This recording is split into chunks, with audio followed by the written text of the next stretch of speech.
Hi everybody, today we will talk about how to fix a sketchbook app. You will click on settings. In this page you will click on apps, default apps, app settings.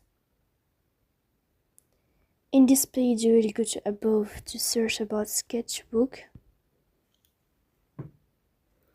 Here in this page of app and for you will click on first stop and you can click OK.